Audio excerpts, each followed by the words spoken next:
and then they go to Anne Frank's house. And like 10 minutes away from there, we could put the luncheon with the pottery. Where is the snow? I want to see the snow. NAF Geography is a mid-level course for students who are part of the Academy of Hospitality and Tourism. The course introduces students to the importance and use of geography in the travel and tourism industry. Students explore the world's geographic regions, focusing on the factors that create desirable travel destinations. Students apply their new understanding of what makes a place unique to developing a whole range of travel and tourism products for a particular place. Okay, good morning, everyone. I've taught for 16 years.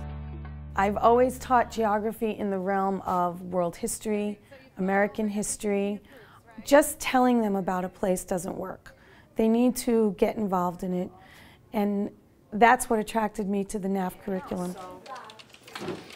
This is not a book-based, textbook, boring geography course. This is a student-generated, hands-on course. I can do this. Bahrain wants to go next. Okay, Bahrain, and then Poland, and then India. They've learned history, they've learned geography, but they've never actually put the two together.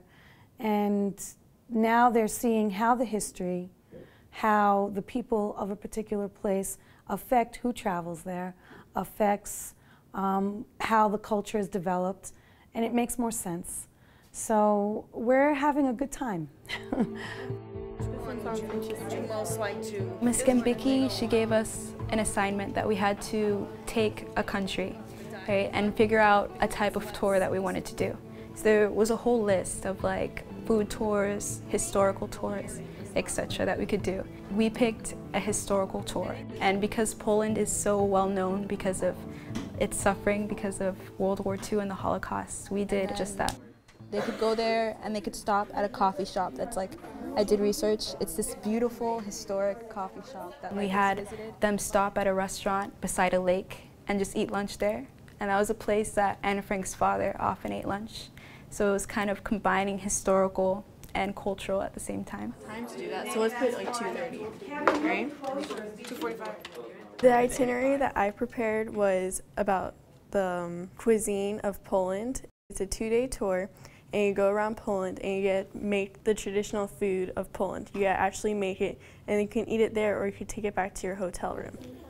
Diving. What would you do, Christine? Because I'm a scaredy cat, I'd probably do the sightseeing. I like group work because you guys split up the work, so it's not all on one person. And you state your opinions, and you get other opinions on the country, like what would they want to do better. All right, now, get with your group members and just kind of share some of the information that you found. No, I'm saying, why do you like that one more? Because the elephant safari, like safari is cool. Why do you like that Their itinerary is complete. Students conduct a gallery walk to view each other's work. Research shows that a high school student can only sit and take in information for about 15 minutes at a time. And so this course is designed to get students interacting and purposefully moving around the classroom. I think Students do practice the crucial academic skills of listening and taking notes, but the teacher is more like an orchestra conductor than the principal performer. All right, so when you're finished, you can go back to your seats. This way I can tell when everyone's done. I think what I like the most about the class is it allows everybody to kind of share their ideas, give their opinions, talk freely, but it's not constant busy work. It's not like your regular class, like do this, do that. It's more like, oh, you could do this, you could do that, and then we're going to talk about it. Like, you usually don't talk about it in a regular class. You usually just do it and turn it in. We're going on a tour bus, right? Okay. But they're going on the rail. Okay, you know what? We're walking. Every lesson in this course has a literacy component that helps students develop reading comprehension and writing skills. For example, this lesson reminds students about the psychology of travel as they read common theories of traveler motivation, Maslow's hierarchy of needs, Peirce's leisure ladder, and Plaug's spectrum. They learn new vocabulary and new concepts, and then right away, students have a chance to apply what they've learned in the reading as they create their itineraries. The culminating project is a central part of the course. Project-based learning requires students to construct solutions to complex problems, shifting the emphasis away from the teacher and onto the learners. For their culminating project, they act as researchers for a travel website. Their job is to find new destinations to feature on the site. The driving question for the project is, what information can we present that attracts tourists to our destination? Good morning. Making a final presentation to an invited audience of advisory board members and school administrators underscores for students that their work is important. We were to choose a place outside of the U.S. to research and to sell to our particular tourist group. The target market we have chosen was families.